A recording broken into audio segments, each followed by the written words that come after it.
Welcome to Shweta's mocktail. ಇವತ್ತಿನ content ನಾನು ಒಂದು ಅಡುಗೆನ ಮಾಡ್ತಾ ಇದ್ದೀನಿ. ಸೊ ಏನ್ ಅಡುಗೆ ಮಾಡ್ತಾ ಇದ್ದೀನಿ, ಏನ್ ರೆಸಿಪಿ ಅಂದ್ರೆ ಇದು ಒಂದು ಬೇಕರಿ ಸ್ಟೈಲ್ ಸ್ವೀಟ್. ತುಂಬಾ ಈಸಿಯಾಗಿ ಮಾಡ್ಬೋದು ಮನೇಲೇನೆ, ಬಟ್ ಬೇಕರಿಯಲ್ಲಿ ಹೇಗಿರುತ್ತೆ ಅದೇ ತರ ಟೇಸ್ಟ್ ಇರುತ್ತೆ. ಬಟ್ ಆದ್ರೆ ಸ್ವಲ್ಪ ಟ್ರಿಕ್ಕಿ, ಸ್ವಲ್ಪ ಟೈಮ್ ತಗೊಳುತ್ತೆ. ಸೊ ಹೇಗ್ ಮಾಡೋದು ಅಂತ ಬನ್ನಿ ನೋಡೋಣ.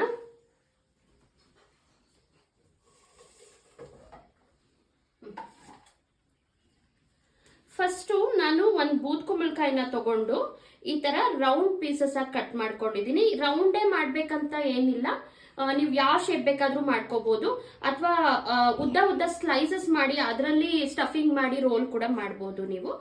ನಾನು ರೌಂಡ್ ಶೇಪ್ ನ ಕಟ್ ಮಾಡ್ಕೊಂಡಿದೀನಿ. ಇದನ್ನ ನಾನು ಏನ್ ಮಾಡಿದೀನಿ ಅಂದ್ರೆ ನಿನ್ನೆ ರಾತ್ರಿನೇ ಕಟ್ ಮಾಡಿ ಸುಣ್ಣ, ಎಲೆ ಅಡಿಕೆಗೆ ಬಳಸ್ತೀವಲ್ಲ ಸುಣ್ಣ, ಕ್ಯಾಲ್ಸಿಯಂ ಕಾರ್ಬೊನೇಟ್ ಅದೇನಿದೆ ಅದನ್ನ ಹಾಕಿ ಅದರಲ್ಲಿ ನೀರಲ್ಲಿ ಮಿಕ್ಸ್ ಮಾಡಿ ಚೆನ್ನಾಗಿ ನೆನ್ಸಿಟ್ಟಿದೀನಿ. ಈ ತರ ನೆನ್ಸಿಡ್ಬೇಕು. ಇದು ಅಟ್ಲೀಸ್ಟ್ 10 hours ನೆನಿಲೇಬೇಕು. ಸೊ ಇದು ಒಂದೇ ಟೈಮ್ ತಗೊಳ್ಳೋದು. ಇದಾದ ನಂತರ ಮಾಡೋದು ತುಂಬಾ ಬೇಗ ಆಗುತ್ತೆ, ತುಂಬಾ ಈಸಿ ಕೂಡ, ಕ್ವಿಕ್ ಆಗುತ್ತೆ, ತುಂಬಾ ಟೇಸ್ಟಿಯಾಗೂ ಇರುತ್ತೆ. ಸೊ ಒಂದ್ಸತಿ ಟ್ರೈ ಮಾಡಿ ನೋಡಿ. ಇವಾಗ ಇದನ್ನ ನಾನು ರಾತ್ರಿನೇ ನೆನ್ಸಿಟ್ಟಿದ್ನಲ್ಲ, ಸ್ವಲ್ಪ ತೊಳ್ಕೊಂಡು, ಇವಾಗ ಇದು ತೊಳೆದಿದ್ದಾದ ನಂತರ ಇದೇನ್ ಮಾಡಿ ಅಂದ್ರೆ, ನೀವು ಒಂದು ಬಟ್ಲು ತುಂಬಾ ನೀರ್ ತಗೊಳ್ಳಿ, ಒಂದು ಅಗಲವಾದ ಪಾತ್ರೆಯಲ್ಲಿ. ಅದ್ರಲ್ಲಿ ಸುಣ್ಣ ಹಾಕಿ ಫಸ್ಟ್ ಚೆನ್ನಾಗಿ ಮಿಕ್ಸ್ ಮಾಡಿ ಅದ್ರಲ್ಲಿ ಹಾಕ್ಬಿಡಿ. ನೀವು ಇದನ್ನ ಫ್ರಿಜ್ ಅಲ್ಲಿ ಇಡೋ ಅವಶ್ಯಕತೆ ಎಲ್ಲ ಏನಿಲ್ಲ, ಆಚೆನೆ ಇಡಬೇಕು. ದೋಸೆ ಹಿಟ್ಟು ಹೇಗಿಡ್ತೀರಾ ಆ ತರ. ಬಟ್ 10 hours ಅಂತೂ ಇಡಬೇಕು. ಈಗ ನಾನು ಏನ್ ಮಾಡಿದೀನಿ, ಇಲ್ಲಿ ಇದು ಬೇಯಕ್ ಬೇಕಾಗಷ್ಟು ನೀರ್ ತಗೊಂಡಿದೀನಿ. ಬರೀ ನೀರ್ ಒಂದ್ ಪಾತ್ರೆಯಲ್ಲಿ ನೀರ್ನ ಫಸ್ಟ್ ಕುದಿಯೋಕ್ ಇಟ್ಕೊಂಡಿದೀನಿ. ನೀರ್ ಈಗ ಬಾಯ್ಲ್ ಸ್ಟಾರ್ಟ್ ಆಗ್ತಿದೆ. ಈಗ ಇದ್ರೊಳಗಡೆಗೆ ಈ ಪೀಸಸ್ ನ ಹಾಕ್ತೀನಿ.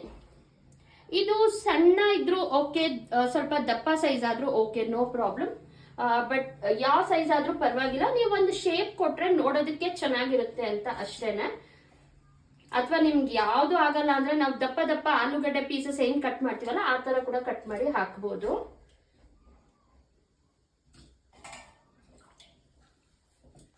ಸಾರಿ, ನಿನ್ನೆ ನಾನು ಇದನ್ನ ಬೂದ್ ಕುಂಬಳಕಾಯಿ ಇದನ್ನ ಬೇಯಿಸ್ಕೊಳ್ಳೋದು ತೋರಿಸಿದ್ನಲ್ಲ, ಅಲ್ಲಿಗೆ ಸ್ಟಾಪ್ ಮಾಡಿದ್ರೆ, ಸ್ವಲ್ಪ ಆಚೆ ಹೋಗೋದಿತ್ತು, ಹಾಗಾಗಿ ಅಲ್ಲಿಗೆ ಸ್ಟಾಪ್ ಮಾಡಿದೆ. ಇವತ್ತು ಅದೇ ವಿಡಿಯೋನ ಕಂಟಿನ್ಯೂ ಮಾಡ್ತಾ ಇದ್ದೀನಿ. ಫ್ರಿಜ್ ಅಲ್ಲಿ ಎತ್ತಿಟ್ಟಿದ್ದೆ, ಈಗ ನೀರೆಲ್ಲ ಸೋರ್ಸಿದೀನಿ. ನೋಡಿ ಈ ತರ ಟ್ರಾನ್ಸ್ಪರೆಂಟ್ ಆಗುತ್ತೆ. ನೀವು ಬೇಕಿದ್ರೆ ಇನ್ನೂ ತೆಳ್ಳಗ್ ಕಟ್ ಮಾಡ್ಕೋಬಹುದು. ಇದನ್ನ ಜಾಸ್ತಿ ತೆಳ್ಳಗ್ ಕಟ್ ಮಾಡ್ಕೊಂಡ್ರೆ ಬೆಂದಾಗ ಪೀಸ್ ಪೀಸ್ ನೋಡಿ ಈ ತರ ತುಕ್ ಆಗ್ಬಿಡುತ್ತೆ. ಅದಕ್ಕೆ ನಾನು ಸ್ವಲ್ಪ, ನಾನು ನಿನ್ನೆ ವಿಡಿಯೋದಲ್ಲೇ ಹೇಳಿದ್ದೆ ಸ್ವಲ್ಪ ಟೈಮ್ ತಗೊಳುತ್ತೆ ಅಂತ. ಟೈಮ್ ಏನಕ್ಕೆ ತಗೊಳುತ್ತೆ ಅಂದ್ರೆ, ಇದು 10 hours ನೆನ್ಸಿಡ್ತೀವಲ್ಲ ಅದಕ್ಕೆ ಟೈಮ್ ತಗೊಳುತ್ತೆ. ಇನ್ ಇದಕ್ಕೆ ಮನೇಲಿರುವಂತ ಸಕ್ಕರೆ ಇದ್ರೆ ಸಾಕು. ಮತ್ತೆ ಇತ್ತು ಅಂದ್ರೆ ಕೇಸರಿನ ಹಾಕಬಹುದು, ಇಲ್ಲ ಅಂದ್ರೆ ಸ್ಕಿಪ್ ಮಾಡಬಹುದು. ಏಲಕ್ಕಿ ಪುಡಿನೂ ಅಷ್ಟೇ, ಇತ್ತು ಅಂದ್ರೆ ಹಾಕ್ಬಹುದು, ಇಲ್ಲ ಅಂದ್ರೆ ಸ್ಕಿಪ್ ಮಾಡಬಹುದು. ಬಟ್ ಈ ಕೋವಾ ಮಾತ್ರ ಬೇಕು. ಇದು ಸಪ್ಪೆ ಕೋವಾ ತಗೊಂಡಿದೀನಿ ನಾನು, ಒಂದು 100 grams ತಗೊಂಡಿದೀನಿ. ಇಷ್ಟಕ್ಕೆ ಸಾಕಾಗುತ್ತೆ. ನೀವು ಮನೆಯಲ್ಲೇ ಮಾಡ್ಕೊಳ್ತೀರಾ ಅಂದ್ರೆ ಕೋವಾ ಮನೆಯಲ್ಲೇ ಮಾಡ್ಕೋಬಹುದು. ಇವಾಗ ಪಾಕ ಮಾಡ್ಕೊಳ್ತಿದೀನಿ ಈ ಸ್ವೀಟ್ಗೆ. ಅದಕ್ಕೆ ಸ್ವಲ್ಪ ನೀರ್ ಹಾಕೊಂಡು ಅದಕ್ಕೆ ಸಕ್ಕರೆನ ಆಡ್ ಮಾಡ್ತಾ ಇದ್ದೀನಿ. ಒಂದು ಅಂದಾಜ್ ಮೇಲೆ ಹಾಕೊಳ್ತಿದ್ದೀನಿ, ಇಷ್ಟಕ್ಕೆ ಎಷ್ಟು ಸಕ್ಕರೆ ಬೇಕೋ ಅಷ್ಟು.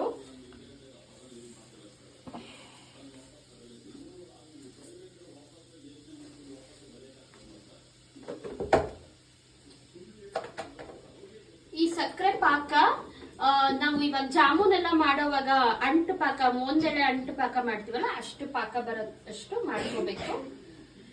ಸೊ ಅಷ್ಟರಲ್ಲಿ ನಾವೇನ್ ಮಾಡೋಣ ಅಂದ್ರೆ, ಈಗ ಈ ಕೋವಾ ತಗೊಂಡಿದ್ದೀನಲ್ಲ, ಕೋವಾನ ಸ್ವಲ್ಪ ಮಿಕ್ಸ್ ಮಾಡ್ಕೊಳ್ಳೋಣ.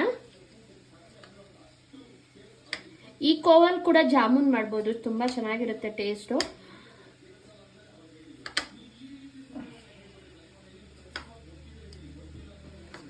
ಈ ತರ ಚೆನ್ನಾಗಿ ನಾದ್ಕೊಂಡ್ಮೇಲೆ ಜಾಮೂನ್ಗೆ ನಾವ್ ಯಾವ ತರ ರೋಲ್ ಮಾಡ್ತೀವಲ್ಲ ರೌಂಡ್ಗೆ ಬಾಲ್ಸ್, ಆ ತರ ಮಾಡಿಟ್ಕೋಬೇಕು.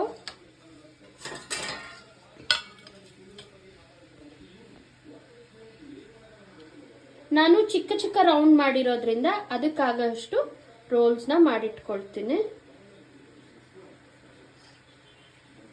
ಇದು 10 hours ನೆಂದಿದ್ರೆ ಇನ್ನೊಂದು ಅರ್ಧ ಗಂಟೆಯಲ್ಲಿ ಆಗ್ಬಿಡುತ್ತೆ.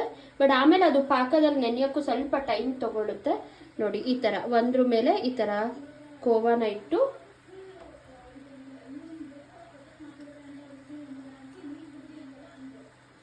ಈ ತರ ಮಾಡಿಟ್ಕೋಬೇಕು.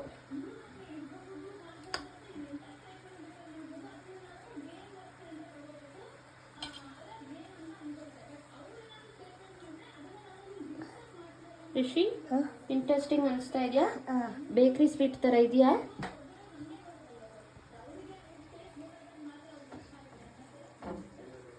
ಭೂಮಿಕಾ ಅಯ್ಯೋ ಬೂತ್ ಕುಂಬಳಕಾಯಿದ ಅಂತ ಇದ್ಲು, ಬಟ್ ಈ ತರ ಮಾಡಿಕೊಟ್ರೆ ಬೂತ್ ಕುಂಬಳಕಾಯಿ ಅಂತ ಗೊತ್ತೇ ಆಗಲ್ಲ.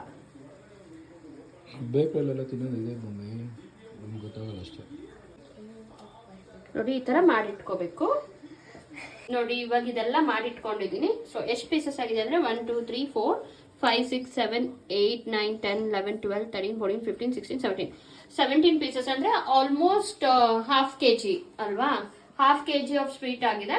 ನಿಮ್ಗಿದು ಪೀಠ ಅಂತ ಕಾಂತಿ ಸ್ವೀಟ್ಸ್ ಅಲ್ಲೆಲ್ಲ ಸಿಗುತ್ತೆ, ನೀವು ಟ್ರೈ ಮಾಡಿದ್ರೆ ಅದೇ ಟೇಸ್ಟ್ ಸೇಮ್ ಟೇಸ್ಟ್ ಇನ್ನೂ ಚೆನ್ನಾಗಿ ಬರುತ್ತೆ. ಯಾಕಂದ್ರೆ ಅವ್ರು ಕೋವಾ ಹಾಕಿರಲ್ಲ, ನಾನು ಕೋವಾ ಹಾಕ್ತಾ ಇದ್ದೀನಿ. ಸೊ ನೀವು ಹಾಫ್ kgಗೆ ಅದು ಬಂದು 450 ರುಪೀಸ್ ಆಗುತ್ತೆ ನಿಮಗೆ, ಹಾಫ್ kg ಅದು. ಸೊ ನಿಮ್ಗೆ ಇಲ್ಲಿ ಮನೆಯಲ್ಲೇ ಮಾಡ್ಕೊಂಡ್ರೆ ಬೂತ್ ಕುಂಬಳಕಾಯಿ ಒಂದು 40 ರುಪೀಸ್ ಅನ್ಕೊಳ್ಳಿ 1 kg. ಕೋವಾ 100 ಗ್ರಾಮ್ಸ್ ತಗೊಂಡಿದ್ದೀನಿ, ಅದು 40 ರುಪೀಸು. ಶುಗರ್ ಒಂದು 40 ರುಪೀಸ್, ಎಲ್ಲ ಒಂದು 150 ರುಪೀಸ್ ಒಳಗಡೆ ಮುಗ್ದೋಗುತ್ತೆ. ಅಂಡ್ ಎಲ್ಲದಕ್ಕಿಂತ ಮುಖ್ಯವಾಗಿ ನಾನೇ ಮಾಡಿರೋ ಸ್ವೀಟ್ ಇಷ್ಟು ಚೆನ್ನಾಗಿ ಬಂದಿದೆಯಲ್ಲ ಅನ್ನೋ ಖುಷಿ ಇರುತ್ತೆ, ಆಯ್ತಾ? ಸೊ ಇವಾಗ ಪಾಕ ಆಗ್ತಾ ಇದೆ. ಪಾಕ ಸ್ವಲ್ಪ, ಕೆಲವರು ಜಾಮೂನ್ಗೂ ಅಷ್ಟೇನೆ ಈ ತರ ತೆಳ್ಳಗ್ ಮಾಡ್ಬಿಡ್ತಾರೆ, ಇಷ್ಟು ತೆಳ್ಳಗಿರಬಾರ್ದು. ನೋಡಿ ಈ ತರ ಚೆಕ್ ಮಾಡಿದ್ರೆ ಬೆಟ್ಟಿಗೆ, 2 ಬೆಟ್ಟಿಗೆ ಅಂಟೋ ತರ ಇರಬೇಕು. ಆ ತರ ಇದ್ರೆ ಪಾಕ ತುಂಬಾ ಚೆನ್ನಾಗಿ ಬರುತ್ತೆ. ಸೊ ಇನ್ನೊಂದ್ ಚೂರ್ ಆಗ್ಬೇಕಿದು. ನೀವು ಕೋವಾ ಸಿಗ್ತಾ ಇಲ್ಲ ಏನ್ ಮಾಡೋದು ಅನ್ಕೊಳ್ಳೋರು, ನೋಡಿ ಈ ಪೀಸ್ ಇರುತ್ತಲ್ಲ ಮೇಲೆದು ಬರೀ ಬೂತ್ ಕುಂಬಳಕಾಯಿ, ಈ ತರಾನೇ ಮಾಡಿನೂ ನೀವು ಈ ತರ ಶುಗರ್ ಸಿರಪ್ ಅಲ್ಲಿ ಹಾಕಿ ಇಟ್ಕೋಬಹುದು. ನೀವು ಬೇಕಿದ್ರೆ ಇದನ್ನ ಆಲ್ಮೋಸ್ಟ್ ಒಂದು ತಿಂಗಳವರೆಗೆ ಸೇವ್ ಮಾಡಿ ಇಟ್ಕೊಂಡು ತಿನ್ಬೋದು ಈ ಸ್ವೀಟ್ ನ. ಚೆನ್ನಾಗಿರುತ್ತೆ. ಬೂತ್ ಕುಂಬಳಕಾಯಿ ಒಳ್ಳೇದು ಕೂಡ. ಸೊ ಸ್ವಲ್ಪ ಶುಗರ್ ಆಡ್ ಮಾಡ್ತಾ ಇದೀರಿ, ಅದೇನು ಅಷ್ಟೊಂದು ಎಫೆಕ್ಟ್ ಆಗುತ್ತೆ ಅಂತ ಏನಿಲ್ಲ. ಅಂಡ್ ಎರಡನೇದಾಗಿ ಇವತ್ತು ಸ್ವೀಟ್ ಮಾಡ್ತಾ ಇರೋದಕ್ಕೆ ಕಾರಣ ಏನಂದ್ರೆ 1000 ಸಬ್ಸ್ಕ್ರೈಬರ್ಸ್ ಆಯ್ತಲ್ಲ, ನಿಮ್ಗೆಲ್ಲ ಸ್ವೀಟ್ ಕೊಡ್ಬೇಕಲ್ವಾ, ನಾನು ಸ್ವೀಟೇ ಕೊಟ್ಟಿಲ್ಲ, ಅದಕ್ಕೆ ಇವತ್ತು ಮಾಡ್ತಾ ಇದ್ದೀನಿ. ನೀವು ಎಲ್ಲ ಇದನ್ನ ನೋಡಿ ನಿಮ್ ಮನೇಲಿ ಮಾಡ್ಕೊಂಡು 1000 ಸಬ್ಸ್ಕ್ರೈಬ್ ಆಗಿರೋದಕ್ಕೆ ಸ್ವೀಟ್ ನ ತಿನ್ನಿ, ಆಯ್ತಾ?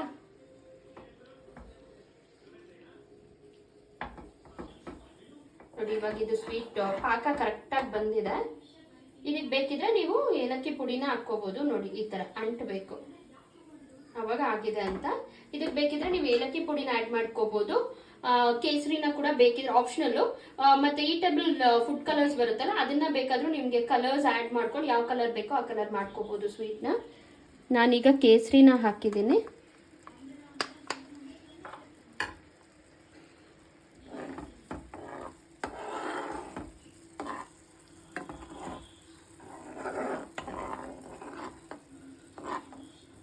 ಈ ಕೇಸರಿ ನಮ್ಮ ಫ್ರೆಂಡ್ ಒಬ್ರು ಕಾಶ್ಮೀರ್ಗೆ ಹೋಗಿದ್ರು, ಅಲ್ಲಿಂದ ತಂದು ಕೊಟ್ಟಿದ್ದು. ಆಕ್ಚುಲಿ ಅವ್ರು 2 ಬಾಕ್ಸ್ ತಂದು ಕೊಟ್ಟಿದ್ರು. 1 ಬಾಕ್ಸ್ ದೀಪಿಕಾಗೆ ಪ್ರೆಗ್ನೆನ್ಸಿಯಲ್ಲಿ ಕುಡಿಯೋದಿಕ್ಕೆ ಅಂತ ಕಳಿಸಿದ್ದೆ. ಅವ್ರಿಗೆ ಅಂತಾನೆ ನಾನು 2 ಇಸ್ಕೊ ಬಂದಿದ್ದು, ಬಟ್ ಅವರು ದೀಪಿಕಾ ಒಂದೇ ಕುಡ್ದಿಲ್ಲ ಕೇಸರಿ. ಸೊ ಅಷ್ಟರಲ್ಲಿ ಇನ್ನೊಂದು ಹಾಗೆ ಉಳ್ಕೊಂತು, ಅದನ್ನ ನಾನು ಅಡುಗೆಗೆ ಬಳಸ್ಕೊತಾ ಇದ್ದೀನಿ. ಸೊ ಇವಾಗ ಇದಾಗಿದೆ. ಇದಕ್ಕೆ ಸ್ಟವ್ ಆಫ್ ಮಾಡಿಬಿಟ್ಟು ಈಗ ಏನ್ ಮಾಡ್ಬೇಕಂದ್ರೆ, ನಿಮ್ಗೆ ಕಷ್ಟ ಆಗುತ್ತೆ ಅನ್ಸಿದ್ರೆ ಒಂದ್ ನಿಮಿಷ ತೋರಿಸ್ತೀನಿ.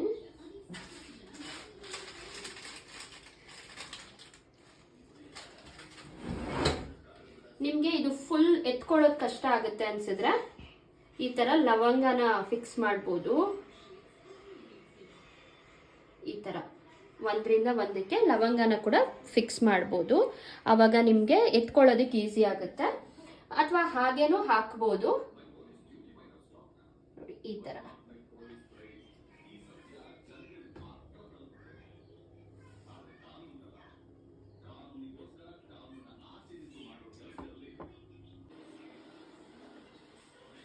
ನೋಡಿ ಇವಾಗ ಜಾಮೂನ್ ತರ, ಸೇಮ್ ಜಾಮೂನ್ ಹೇಗೆ ಮಾಡ್ತೀವಿ ಹಾಗೆ ಶುಗರ್ ಸಿರಪ್ ಏನಿರುತ್ತಲ್ಲ, ಸಕ್ಕರೆ ಪಾಕ, ಅದರಲ್ಲಿ ಈ ಬೂತ್ ಕುಂಬಳಕಾಯಿ ನಾವೇನು ಅರೇಂಜ್ ಮಾಡ್ಕೊಂಡಿದ್ವಿ ಅದನ್ನ ಹಾಕಿ ಚೆನ್ನಾಗಿ ಡಿಪ್ ಮಾಡಬೇಕು. ಡಿಪ್ ಮಾಡಿ ಜಾಮೂನ್ ಯಾವ ಥರ ನೆನೆಸ್ತೀರಾ ಆ ಥರ ಒಂದು 3 ಅವರ್ 4 ಅವರ್ ಚೆನ್ನಾಗಿ ನೆನೆದ್ರೆ ಇದೆಲ್ಲ ಈಸಿಯಾಗಿ ಈ ಬೂತ್ ಕುಂಬಳಕಾಯಿ ಏನಿರುತ್ತಲ್ಲ ಇದು ಈ ಸ್ಲೈಸಸ್ಸು ಶುಗರ್ ಸಿರಪ್ನ ಚೆನ್ನಾಗಿ ಎಳ್ಕೊಳ್ಳುತ್ತೆ. ಆಮೇಲೆ ತಿನ್ಬೋದು. ಸೊ ನಿಮ್ಗೆ ಏನಾದರೂ ಫಂಕ್ಷನ್ಸ್ಗೆ ಇದನ್ನು ಮಾಡ್ಕೊಳ್ತೀರಾ ಅಂತ ಅಂದರೆ ಒಂದು ದಿವಸ ಮುಂಚೆ ಮಾಡ್ಕೊಳ್ಳಿ. ಟೇಸ್ಟ್ ಸಕ್ಕತ್ತಾಗಿರುತ್ತೆ, ತುಂಬ ಚೆನ್ನಾಗಿರುತ್ತೆ ಟೇಸ್ಟ್ ಇದು. ಆಮೇಲೆ ಮನೇಲಿ ಈ ಥರ ನಾವು ಇದೆಲ್ಲ ನಾರ್ತ್ ಇಂಡಿಯನ್ ಡಿಶ್ಶು, ಸೊ ಹಾಗಾಗಿ ನಾವು ಮನೇಲಿ ಈ ಥರದ್ದೆಲ್ಲ ಮಾಡೋದು ಕಡಿಮೆ. ಏನಾದರೂ ಯುನೀಕ್ ಆಗಿ ಬೇರೆಯವ್ರಿಗಿಂತ ಯುನೀಕ್ ಆಗಿ ಮಾಡಿದಾಗ ನಮಗೆ ಆ ಖುಷಿ ಆಗುತ್ತೆ, ನಾವು ಈ ಥರದ್ದೆಲ್ಲ ಮಾಡ್ಬೋದು ಅಂತ. ಸೊ ಈಗ ಇದನ್ನ ಪ್ಲೇಟ್ ಮುಚ್ಚಿ 3 hours ಹಾಗೆ ಇಟ್ಟಿರ್ತೀನಿ. 3 hours ಆದಮೇಲೆ ಹೇಗಿತ್ತು ಅಂತ ತೋರಿಸ್ತೀನಿ. ಓಕೆ ನೋಡಿ, ಇವಾಗ ಸ್ವೀಟ್ ರೆಡಿ ಆಗಿದೆ. ಸಕ್ಕರೆ ಪಾಕದಲ್ಲಿ ಚೆನ್ನಾಗಿ ನೆಂದಿದೆ. ಟೇಸ್ಟ್ ಕೂಡ ತುಂಬ ಚೆನ್ನಾಗಿ ಬಂದಿದೆ. ಮನೇಲಿ ಮಾಡೋದು ಈಸಿ ಕೂಡ. ಸೊ ಈ ಥರ ಸ್ವೀಟ್ಸ್ ಎಲ್ಲ ಸ್ವಲ್ಪ ಸ್ಪೆಷಲ್ ಸ್ವೀಟ್ಸ್ ಆಗಿರೋದ್ರಿಂದ ಮನೇಲಿ ಈಸಿಯಾಗಿ ಮಾಡ್ಕೋಬೋದು. ಹಾಗೂ ಬೂದ್ ಕುಂಬಳಕಾಯಿ ಕೂಡ ತುಂಬ ಹೆಲ್ದಿ ಇರೋದ್ರಿಂದ ಆರೋಗ್ಯಕ್ಕೂ ಕೂಡ ಒಳ್ಳೆಯದು. ಸೊ ಇದಿಷ್ಟಾಗಿತ್ತು ಇವತ್ತಿನ ಕಂಟೆಂಟ್. ನಿಮಗೆಲ್ಲ ಇಷ್ಟ ಆಯಿತು ಅಂತ ಭಾವಿಸಿದ್ದೀನಿ. ಯಾರಿಗೆಲ್ಲ ಈ ರೆಸಿಪಿ ಇಷ್ಟ ಆಯಿತು ಲೈಕ್ ಮಾಡೋದನ್ನು ಮರಿಬೇಡಿ. ಹಾಗೆ ನೀವು ಕೂಡ ಈ ರೆಸಿಪಿನ ಟ್ರೈ ಮಾಡಿದ್ಮೇಲೆ ಹೇಗಿತ್ತು ಅಂತ ಕಮೆಂಟ್ ಮುಖಾಂತರ ತಿಳಿಸಿ. Thank you so much.